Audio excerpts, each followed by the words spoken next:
Welcome to the podcast. Introductory episode. All right, thanks, guys. See you next week. Cheers, yeah, bye. Yeah, bye. That's fun. What are we doing, David? I reckon podcast. Yeah, we'll do a podcast. Yeah, that's us. What do you want to do it about? Travel. Yeah, sounds good. There's a world map behind me, but they can't see that. No, I'll have to Photoshop that in or Yeah, blue screen, green screen, whatever color screen. blue screen. Oh, it's blue. yeah. Anyway, yeah, we're going to do a travel podcast because we figured we've traveled a lot. We have. We talk about traveling a lot. We do. And I reckon a couple of people out there probably like travel. I reckon more than a few. No, I reckon there's, about half a dozen or so. Yeah, at least close to 20. Easy. Do you know the number of people that come to this country alone every year for backpacking? So it's like a dozen. I really Like a dozen people. I was waiting for a big It number. is a crazy number. I forget what it is, but Yeah. it's like more than fucking live here. And this country is Australia. Oh yeah, We should Australia. I know it mention doesn't that. sound like it Yeah. from the way I'm speaking. You're originally from the UK. I am. I grew up in England and I left because I grew up in England and came here after a lot of traveling, which we're going to talk about and discuss along the way. Yeah. Pretty much an overview of the podcast is it's just travel. It's going to be all things travel. It's probably how we bonded. We met through stand-up comedy in 2021. We're both comedians. Is it 21? Yeah, 2021. Yeah, fuck. Yep. You came on my podcast, Tait Talks podcast. I did not do a come on his podcast. Quick plug there. The first 2 minutes, that's impressive. And we just pretty much spoke about when you were traveling all around the globe. Actually, we did like 3 episodes, didn't we? And one of them, I think a whole episode is basically about traveling. Yeah. And then I think afterwards or before it, we were talking about traveling for about 3 fucking hours. Yeah, pretty much. It was like a 5-hour thing. Yeah. But I suppose your sort of current work as a writer, it all stems from like pretty much. Yeah, pretty much. That's where it sort of, I mean, it's not where it started, but it's certainly where it kind of really picked up. Yeah. And where it kind of, I suppose, like where it first took off. Yeah, I was, where was I? I think that was South America. I was in South America and I was doing like do you remember on Facebook you could do notes? Yeah, like, I do. mean, yeah. fucking years ago, obviously, because this was... Early. Yeah. When did I leave England? 2007. So this was probably like 2009 or something. And... yeah, I was writing those little notes in the little note section that you can just for your friends to see. Because I was like, this will be fun for that. And then, you know how it is with us comedians. I got a few compliments and I was like, I should do this properly. Yeah. So I did. I started, I put them on a blog, like a WordPress blog. And then it started getting like a lot of traction. I was like, this is quite exciting. I'm gonna keep doing it, and then I just kept writing. And also, my favorite writer was a travel writer, Bill Bryson. Yeah. So that was where the whole thing kind of came from. I think there's something you enjoyed, and then all of a sudden you're just like, well, I'm living, breathing it. Yeah, it's literally my day-to-day life, and then just put it pen to paper or fingers to keyboard. I always felt like a bit of a fraud though, because when people talk about the reasons that they travel, like, I just wanted to, learn about new cultures and learn about this and that. I just wanted as much time off as possible. That's pretty much. Yeah, I was like, I could go away and exploit poorer economies with the British pound and not have to work for like a year or 2 years, and I ended up doing it for like 4 years. Yeah, that's the dream. It was beyond the dream. The very first time, because I used to run a pub back home called, like the Wetherspoons pub. So I used to run one of those, and I always had to have the pub keys on me because I was the manager. Yeah. So I always had to have a set of pub keys on me when I was working, and when I wasn't working, you kind of need them if you're out and about and someone needs you to go in and turn off an alarm or something. Set off an alarm because I've broken in. We've got that planned fire today, don't we? Yeah. But as soon as I stopped like that and I started traveling, not having keys, not having a phone, because phones weren't as integral as they are now. It was literally just for texting and shit. Yeah. And getting called on at stupid o'clock in the morning. So I didn't have a phone. I just had my iPod and my passport, and they were the only things that I would carry out with me. And it was so good. Also, not to wake up to an alarm. Yeah. Just to wake up naturally, which took me so long to get used to. And that's when you realize, like, we're not meant to live like that. You're not meant to live in it. Like, as a bar manager, I would get home at like 1 o'clock in the morning, and then I would have to get up at 7 o'clock in the morning to go and do it all again, basically, like open up. I'd get a break like during the day, but that's still like fucking no sleep. And it was so stressful. And I was like, why the fuck am I doing this? Other than money, obviously, but like, who wants to? It is a brutal job, that industry. It's just a shit job. But then as soon as I got a taste of going away properly, not just for like a couple, because I'd always done it for like a few weeks here and there and stuff. Part of the benefit of living in England is you can do that in Europe, like very easily, very cheaply. But when I went away the first time for like a while, and I was like, well, more of this, please. Yeah. So then I got home, saved as much as I could, sold everything I owned, and then left. Really? Yeah. To spend about a year living like an absolute fucking homeless person. In a home, but like I didn't spend any money on anything. It was just for the next. I was just saving, because the whole thing was just have as much money as possible so that I could leave and not have to worry about coming back anytime soon. Yeah. Didn't even understand how visas worked back then either. So what? Like I did and I didn't, obviously, but I didn't know that things like like I came here because I'd ran out of money. Oh, it's usually the opposite. I have lots of money and I'll go to Australia. No, I'd run out because someone told me I think I was in Thailand, and someone was like, in Australia you can do the work and holiday visa. So you can just go there, earn shitloads of money, and then you can do that for 2 years if you do like the rural work. Yeah. Where pick strawberries, whatever. Obviously, I chose touching up horses, but that's another story. But I did that, and then that's why I made loads of money and then left again. So you did that for a couple of years. Yeah, and then I went back to South America. Oh yeah. No, wait, did I? Yeah, South America and India. Yeah. And then came back to Australia. Yeah. And now we're here. In my mate's house while he's at work. Which is funny. I think, I had sort of similar. I started a plumbing apprenticeship. I dropped out of school when I was 17 and a half, I guess. And I just hated school, so I was like, I'm out. Just anything that could get me out of school. Started apprenticeship plumbing. What age are you supposed to stay in school to? 18. Yeah. 18. Yeah, but I was still in year 11. So this is dumb. And year 12 is the final year? Yeah. Right, okay. Yeah. Yeah, I think you start at prep in grade when you're 6 years old, I think, and finish when you're 18. And you're allowed to drop out early? If you have like... Oh, that's right. If you've got like a trade or a job to go into, right? Yes, yeah, okay. Yeah. Is it any job or does it have to be something... I think it has to be an like an apprenticeship or something. I think. You can't just be like, I've got a job at McDonald's or something. Yeah. You can't? I don't know. Can? I have no idea. Maybe circumstance, if you're like, my parents fucking beat me and they're like, all right, get a job at Macca's and move out. Yeah. What about like, I just like the food? You could try. Yeah. I mean, I don't need to now. Yeah. Just go whenever I want. Yeah. You don't have to work there. But yeah, I did that for 2 years. The apprenticeship? Yeah. Plumbing apprenticeship? Yeah. Hated that. Dropped out. By then... Why did you choose plumbing?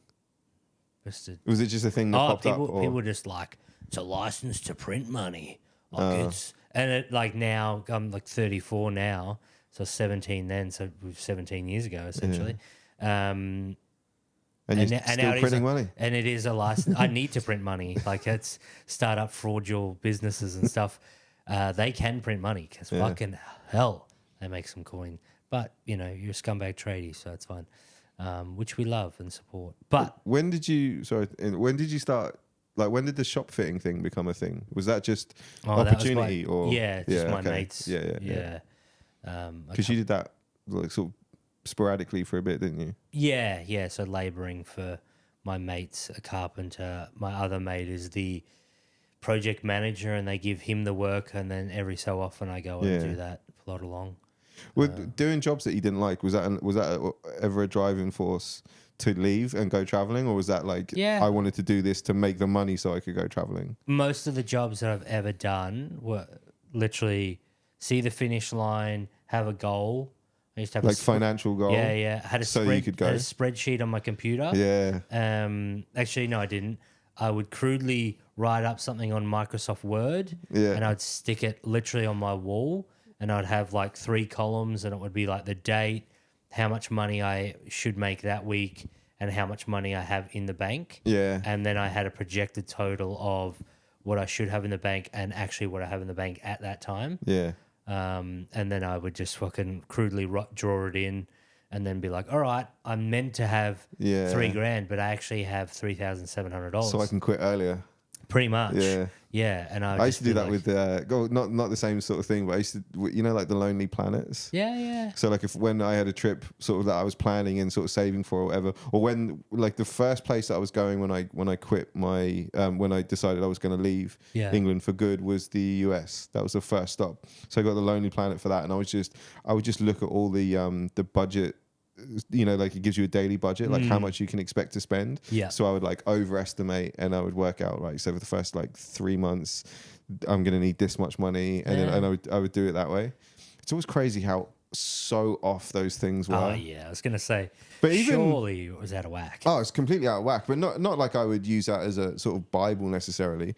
But like, there were some times when I would be in a place. This was one of the reasons I wanted to write for Lonely Planet for ages, because I was like, I don't think, and I don't want to sort of libel myself here, but I don't think that they update them enough. Because I would look at like the newest one, and I'd be somewhere, and I'd be like, oh, let's have a look at this, like this cafe or this bar or whatever. And then you talk to someone, they go like, that hasn't been there for like 2 years. Yeah. I was like, oh, interesting. Yeah. So I think they just, and it makes sense, because why, they're not going to have somebody go and check these things out every time they publish one of those books. That's your job. Yeah. You just go a year Be a great behind. job. Yeah, Lonely Planet, and just be like, are you like, you just go into cafes and stuff like, it'd be amazing. is your pizza still $18? Yeah. I'm going to have to sample it as well and make sure it's still as good as it was in our last edition. You, because you wanted to do it for National Geographic, right? Didn't you want to be a photographer for Nat Geo? It was always my dream before stand-up was National Geographic photographer.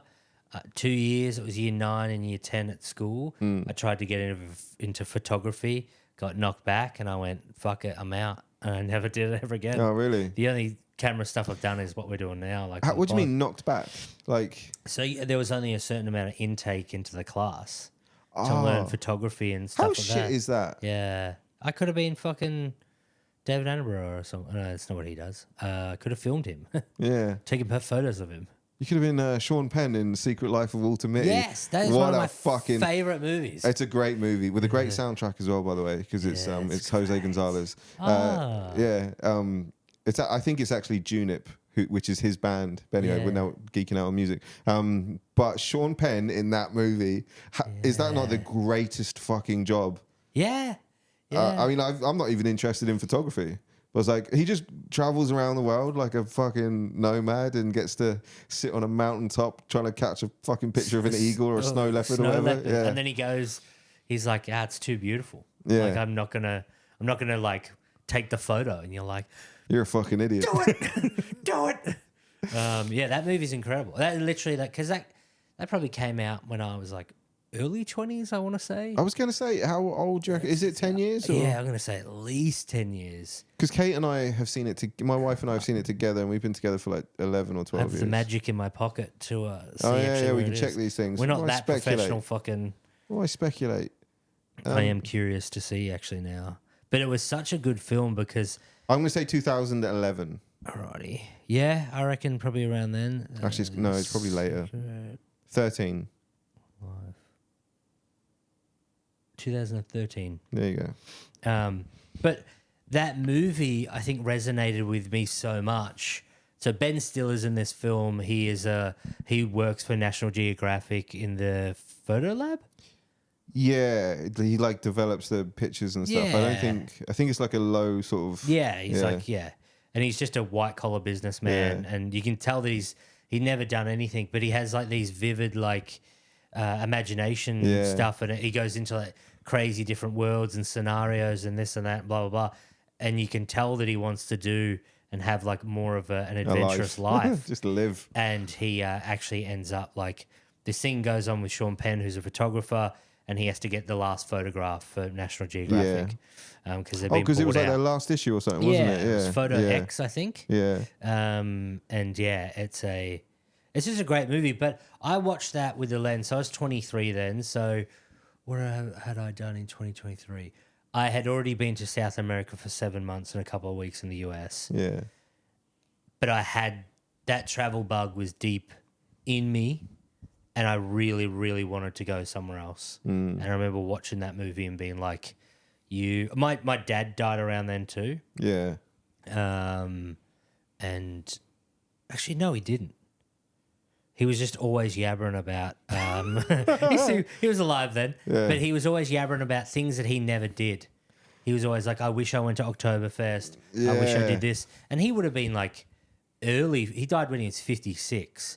So if that's a few years before, he was probably like In his early 40s. Yeah, bad at math. But like he was saying that he always wanted to do that shit and never did it, and then he died. That's a big one, isn't it? Yeah. When people either say that stuff to you or you can see it without them sort of saying it, you go like, you didn't really do all the things that you wanted to do. You didn't go, you sort of met someone and settled down and now you live in the town that you were born in. Not knocking it, obviously, but like if I'm knocking it. Yeah, I'm knocking it too. When you see it, like you go like, Boring I fucks. want to avoid that. Yeah, my dad and mum are a perfect example of that.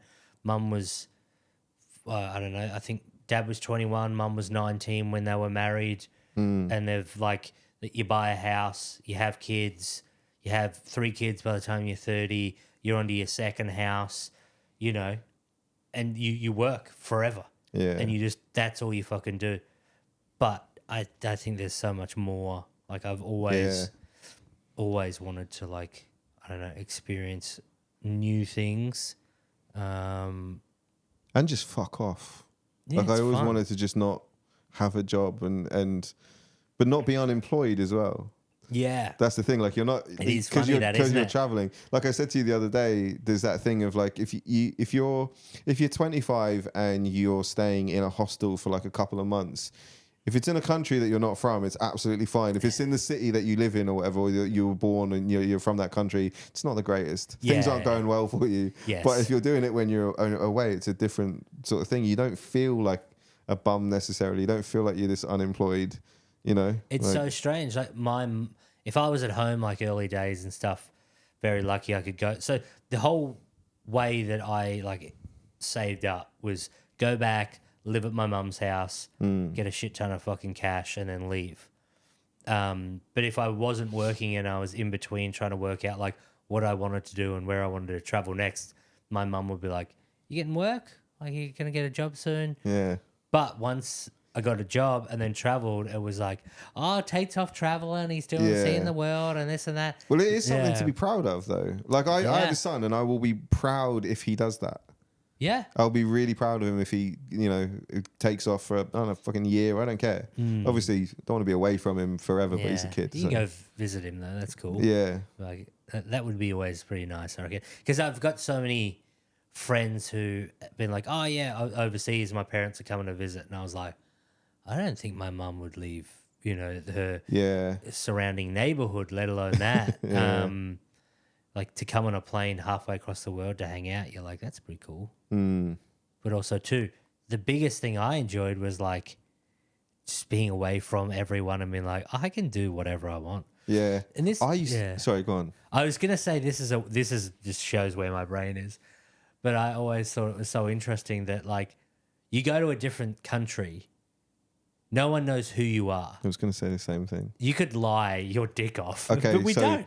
No, I used to. Oh, really? So I got bored of, how it is. You're in a hostel, you meet somebody, especially like... Same conversation. Yeah, it's the same conversation every time. So, and I had this game with my friend Kevin that I was traveling with. I was like, I started making up what I do back home because people just ask, like, fucking crisp flavor engineer. Really? Yeah, I'm responsible for prawn cocktail and Worcester sauce. I made those. They're not actually prawn and of course I just use different chemicals. You wouldn't understand it. I design window frames. Anything. I would just make shit up because I got so bored. Plus, So- like, I used to work in a pub is boring as shit. So Yeah. just come up with anything. But it is, yeah, it's like, I don't know. That same conversation. Everyone always asks the same questions. If you and I met in Argentina right now, Yeah. it would be like, oh, where are you from? Yeah. Where have you been? How long are you here for? Like, those. Yeah, It's yeah. always the same stuff. What do you do back home? Which is fine. That's how you get to know people. Why are you in my room? Yeah. Yeah. Why are you drinking my wine? But it is. It's the same. Unfortunately, like you don't have to deal with this because you're a married man, but it's the exact same on dating apps. Oh, okay. It's it's the travel questions. Same thing. What are you doing? What do you do for work? How long have you been on the app? Fucking anal, all that sort of stuff. I got slightly distracted then, and anyone watching this won't be able to see it, and obviously you can't see it if you're listening. But the dexterity in your toes is remarkable. Oh, I think they're just like weirdly curved all the time. Oh, are they? Do they curve up? Is that them natural? Yeah. Wow, that's crazy. I won't show it on camera because I want people to. That's for the I just start OnlyFans. crying. That's for the foot stuff is He's for the picking on my OnlyFans. toes. Yeah, it's that whole travel thing. It was Oh, it we're was going to just, brush over the feet thing. That's fine. Oh, yeah, That's cool. just, No, okay. yeah. More of a hands man. But it was this weird, like I had like sort of just a routine. Like it was, I would go In a new place. well before going. Oh, So I'd always yeah. be like, all right, because it was pretty stunted for me. Like it was years between. So Between trips? Yeah, pretty Okay, much. Yeah. So I'd Well, save that's up. fair. It's fucking expensive. Yeah, well, and I was the type of person that wouldn't go over with 10 grand. Yeah. I was like, I got to go over with 30. So I worked out not too long ago that I've spent at least 160 grand on traveling. I've never thought about At it, least. and I don't want to. Yeah. I don't want to think about it. It'd be a crazy amount. It's probably, yeah. Actually, no, I don't even know how to get. Because here's the thing: there was times when, and this isn't a plug, but there were times. There was a time when I had started selling books, but they were about my travels, but Yeah. they were just ebooks. Yeah. So the cost was minimum from any the publishing house that was investing in them. They got like I think 33%, and I got the rest. Yeah. And it was Canadian money that we were selling them in because it was a Canadian publishing house. Yeah. And I was in fucking, Oh, Peru. So you're a rich man. So, yeah, I was getting like monthly residuals from these books. Not crazy amounts of money either, but I'd get like a couple of $100. Yeah. And when you're not really working or doing anything and you're in a country where that is a lot of money, especially when I was there, Yeah. because I'm sure it's changed. What Probably year are we? 2010 probably. Yeah, okay. Yep. Yeah. It's a long time ago. Yeah, This yeah. is one of the things I was going to say to you. So much like that we will talk about like would have changed significantly since I've been there.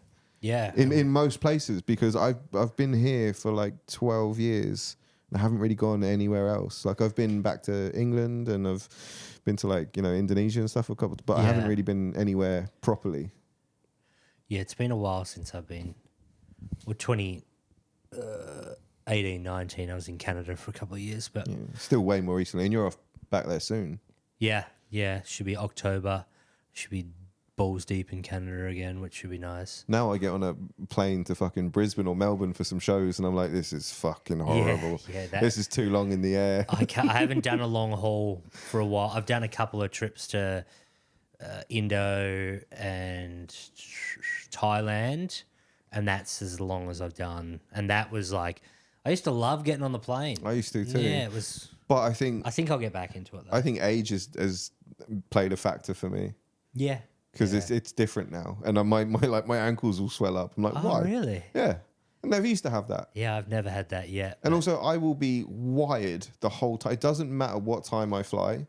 I'll just be fucking wired now, where I'll be awake for the whole thing. Whereas on like any of my flights previously, I'd be asleep before the plane even took off half the time. I'd just be out of it. I had a missus who used to do that. It's fucking shit because, Oh, I'm a shit travel companion when we're in transit. yeah. Terrible. She'd sleep at every point. You're like, are you a fucking like Narcoleptic. chicken or a cow or Yeah. something? Like, I get that if you don't have to walk, you can relax. But Yeah.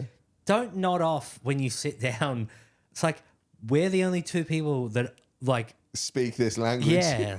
Have a chat with me, you Yeah. fucking banana. I was on a bus, and it was like one of those ones where, you know, they have everything up on the roof. They don't really stop for fucking anything. Yeah. It's a local bus as well. I think this was this might have been Peru or Bolivia or something like that. And so it's all the roads were like fairly fucking, you know, you're bouncing all over the fucking place, out like a light. Yeah, really. Kevin was like, "Are you serious?" Like the guy I was traveling with was like, "Fuck this." I would be like fucking wired. My mate would be asleep on all those in South America, and I'd be like, "Where's our bags? Who's fucking there? Yeah. Where's my iPod?" You know, just being like vigilant all the time. And we would get to places, and he'd be like, "Oh, let's go out and do this," and I'd be like, "I'm just dying. I'm exhausted." And he'd be like, "Yeah, it was such a different like thing. Like I just couldn't." At the very beginning, I couldn't let my guard down for traveling, and now I'm a bit better. But traveling as like, I think it's definitely shaped who I am. I thought that was the lamest thing when I used to hear people say that stuff, but Well, you especially because you used to be super racist. Now I'm super racist. Kind of racist. Nah.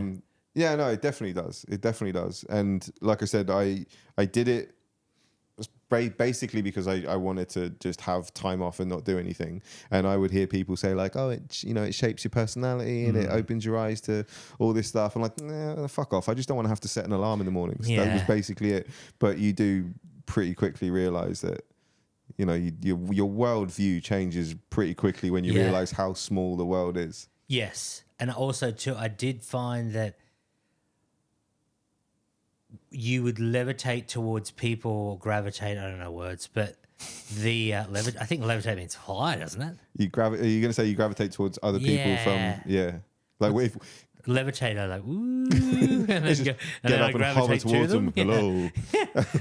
Gravitate towards them because you had like it's a certain personality that travels. Yes. Do you mean like while you're away or just in general? In general. Yeah, like, in general. Well, we got along so well. Absolutely, yeah. It's definitely a thing. I was going to say like whenever, you know, I'd be away somewhere, it was so random. I remember being in this little like Cantonese restaurant in Nepal, in Kathmandu, and like there are a lot of foreigners around because loads of people are doing like Everest and stuff like that. Yeah. But this was slightly I don't know. I guess it was like a district where there weren't too many. But anyway, I was at a bar and there was just one English dude. I just heard him speak to the barman, and then we just connected. Yeah. Because you've got that. Yeah. And like that happens quite. I noticed that happens a lot, like on travels where you just go like, "Oh, that's one of me." And it's not just because of the skin color or language or anything. It's just like that's another person in a foreign place trying to work stuff out. Yeah. And you kind of connect that way. But you wouldn't do it in your own country. Or like I certainly wouldn't do it in England. Like in my early 20s, I wouldn't just go into a bar and then randomly start talking to someone, like some dude, another guy especially. Like I'm not trying to bang a guy. There's no reason to do it. But yeah, I always thought that was quite fascinating. Like it's a very... Well, the amount of like, I don't walk up to people like, you know, if I'm at a bus stop and stuff, or well, I'm not at a bus stop, but if I'm at fucking petrol station and people are in the line and they start chatting, I don't do that. No, I'm thinking like, should I buy a Mars bar? You know what I mean? Yes. Can I get out of here without buying a Mars bar? Yeah. But people will just, my mates will be like, yeah, fucking petrol's expensive, isn't it? And then the other person will, and they'll have a conversation. And I'm like, why are you talking to each other? We're from here. Yeah. What are you doing now? Yeah. And then in a hostel, straight away, like a new person will walk in and you're just like, hello. Yeah. And then all of a sudden it's just a conversation. And I was like, I remember being in Amsterdam one year, and it was the first time that I'd been there. And I've never like done drugs or anything, and I didn't do any when I was in Amsterdam, but I did drink a lot. Yeah. In particular absinthe, because it just was the thing to do. But there was we stayed in this hostel called the Hans Brinker, and it was basically its thing was like, we're shit and we know we're shit. Like their logo was a chair with like 3 legs, or like a fork with like one of the spool things missing. Yeah, that's funny. That was their thing. They pride themselves on being rat shit. Yeah. But they had this amazing like sort of communal bar area, dining area thing, and every time you walked in there was just like tables of obviously of other backpackers, but there was just so many different like nationalities and drinking games going on and stuff. And I guess I didn't know how I would behave. This was like early days traveling for me. This was like one of my first trips, and I didn't know how I would be in that setting. Yeah. But everyone just makes you so welcome. It's not even oh, will I be welcome? It's just like, no, get in here and grab a drink in a chair. We're playing like presidents and arseholes. Yeah. It is very... By the way, the Swedish call it something else, and I'm not going to repeat what they call it. Oh, Actually, I don't know if all the Swedes call it something else. The Swedish table that I was on, they called it something else. I can't say what it is. Racist? They don't call extremely. Whoa. They don't call it presidents and arseholes.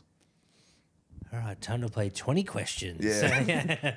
Anyway, but yeah, it's that kind of, I guess everyone being in it together, like everyone knowing that, like, we're all just like away from home and exploring a new place. It's amazing. And then you find the people who don't sort of conform to that sort of style, they're the ones that everyone else is sort of like, yeah, that guy's weird.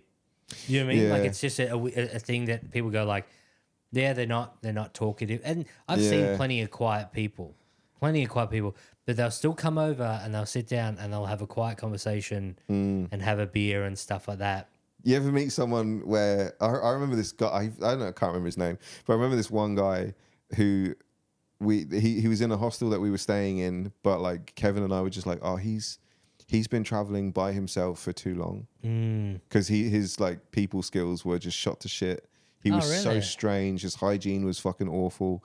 Everything was. But I mean, autistic people travel as well. This guy, he was riding. I think he was riding his bike through Chile and Argentina, and we met him in like Mendoza or Cordoba, one of those like little winery sort of, like one of those real rich wine regions. And he was just so odd. He was so odd, and always walking around in like the lycra stuff as well, and he just smelled like shit. And he would just go to his room, drink wine, and then come down, and then come back up, drink more wine. Never came down with the wine to like share with people. Yeah, but which is fine. But yeah, he was just so strange, and he didn't know how to start a conversation, enter a conversation. He was just a weird dude. And I was like, I think you've just been alone for too long, riding your bike. It sounds like a great thing to do, but I also remember thinking that has to be pretty lonely. Yeah. Because I got some stuff out of him, and he was saying how, I camp a lot. And I was like, by yourself? Do you camp a lot without like sort of soap or deodorant? You camp a lot, do you? What I realized too when a bit later in traveling, I realized the amount of actually homeless people that stay in hostels. Oh, okay. Yeah, that makes sense. I mean, it's the cheapest option a lot of the time. It is. And a lot of, if you actually read the sign sometimes, because I usually just stare at the ground when I see those people, but the thing would say, I need money for a hostel or something. Okay. And they were like, which hostel do you want to stay in? Because I'm at that one. You go to the next one. Did you have any like favorite hostels that you like over the different places and travels and stuff? Because there was a type of hostel, like a brand or whatever franchise chain called I don't know if it's pronounced Loki or Loki or Loki. Loki. Yeah. Are they everywhere or? I think it was just South America. Yeah, because they were fucking awesome. Yeah. Some of those ones we stayed in one in big. Lima. Yeah, we would have been at the same one. Probably it was I probably got the drunkest I've ever been in my life. In Lima, Loki. It was incredible. I was the drunkenness or the all of it. Okay. All of it. But I went to the toilet because I needed to shit really badly, like really fucking badly, and I ended up needing to throw up again at the same time. So I had to make a decision which one I was going to do into the toilet. I hope you threw up in the toilet. No, I did. I turned around, I threw up into the toilet, shitting into my underwear, and it caught it in like this little fucking poo hammock, and then I passed out. For I don't know how long for, but my friend that I was traveling with, Kevin, he was like, I was looking for you everywhere. And I was like, I need to go get cleaned up. That is so many people would have that exact same travel story. Probably, yeah. Yeah. Probably. And in I that think place. as well, so many of us have got awful stories of shitting ourselves. Yeah. Because of yeah. either food or alcohol or both, or like Yeah. being on those buses. I think South just America lazy. is prime for it. Being on those buses where they, like the local buses where they don't stop. Yeah. There's no bathrooms. I'm like, what do you lot do? Do you just piss where you sit? It's fine. Because I farted and just completely shat myself on one bus. I just had to sit in it for like 6 hours.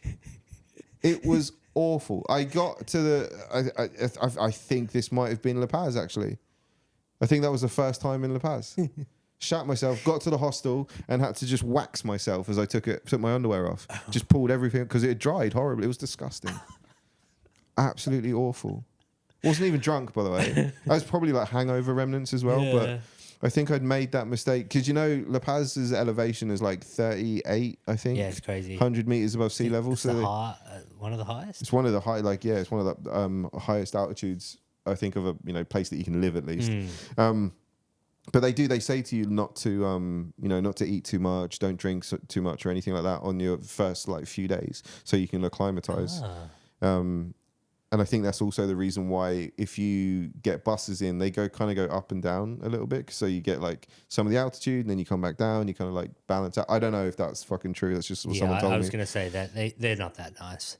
Sorry? The drivers. Yeah. They're like, whatever's the quickest fucking way. But I think one of the... Was it...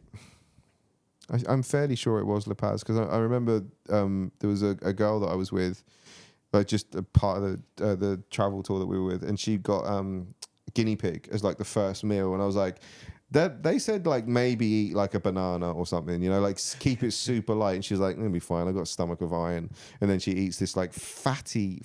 Did you have guinea pig when you were there? Yeah. It's so fatty, isn't it? It's crap. It is crap. Yeah. But it's so fatty, and she ate the whole thing and then just fucking chundered everywhere, almost immediately too. It's crazy. Good time. Good times indeed. Well, it's fair to say what gets me on the podcast so far is shit stories and throwing up. I can't not laugh. Oh, well, guess what? I have way too many of them. Yeah. Way too many. Generator Hostel was always a favourite of mine in the UK and Europe. Yeah. Because it was just huge and they just had like everything. But yeah, that going back to that Loki one. Yeah. You said it was in Lima? Yeah. I reckon I definitely would have been at the same one as you at With some the point. with the roof terrace as well? Yeah. Yeah. Great. Honestly, one of the most beautiful buildings ever. Yeah. Like not ever, but it was stunning.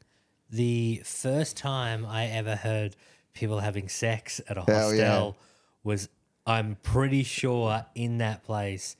And it was like 10 o'clock at night, and all you could hear is this girl just moaning and screaming. Well, and is that definitely what it was, or was there some dude working out if he needed to throw up or shit? No.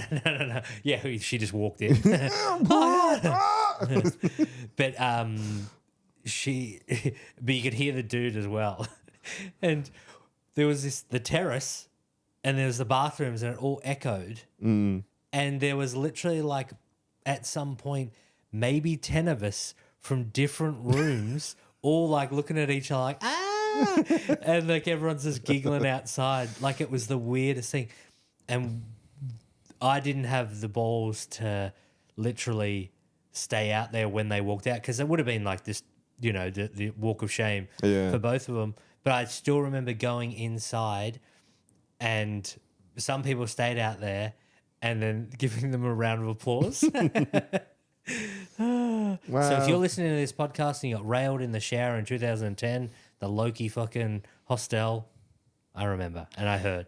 Or if sort of circa 2008 you were a cleaner at that hostel, I'm so sorry.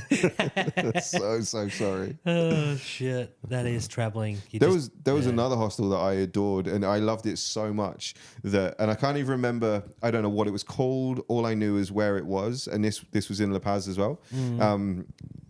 So the first time I was by myself, I'd been traveling for a few months and found this hostel by chance.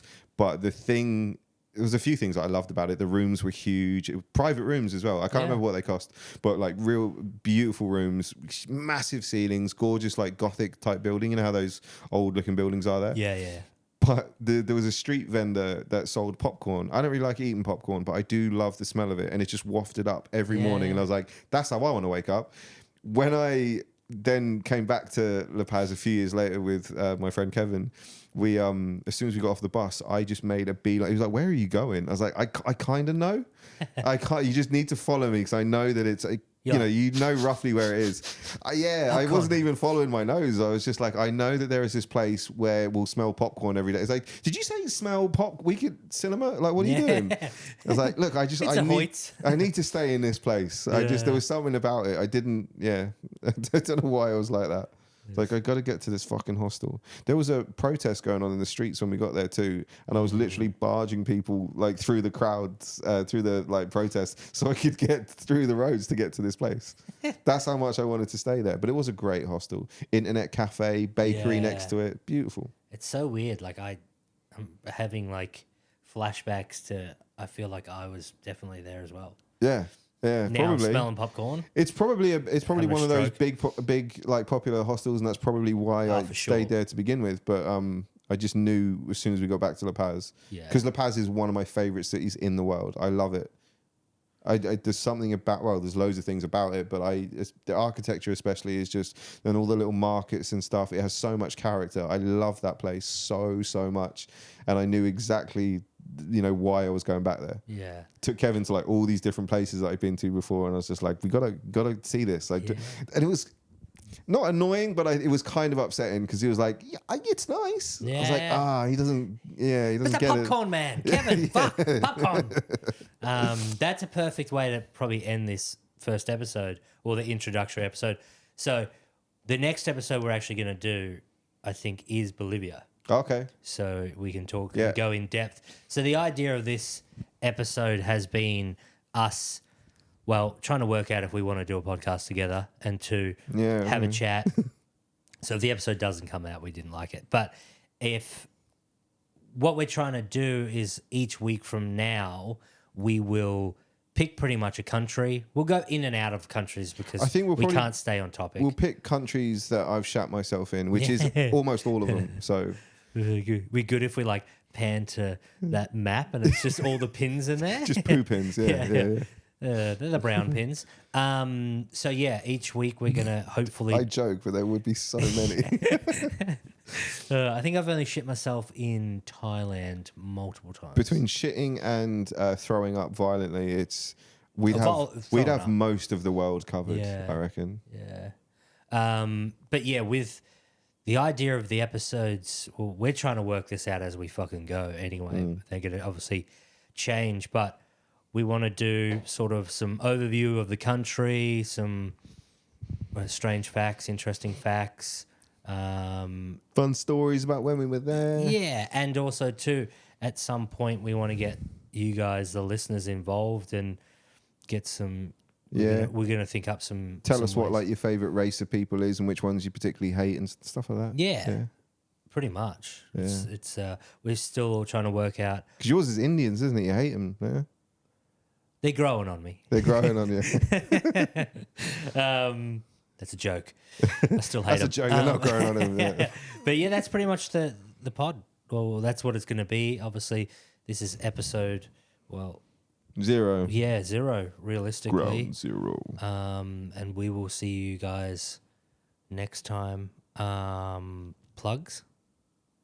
As in just social media at this point. Yeah. I was just thinking like what shows I've got coming up. Just David 8 Hughes everywhere. That's everywhere. Me. Everywhere. I think I'm the David 8 Hughes on YouTube. I don't do anything there, so ignore that. Just the Instagram and all that sort of stuff is David 8 Hughes, the number 8. Excellent. Mine is Tait_Middleton_comedy for comedy crap, and I have a podcast on my lonesome called Tait Talks, which all the links are going to be in the fucking description below. We will see you guys some other time. Thank you. Thanks. Bye.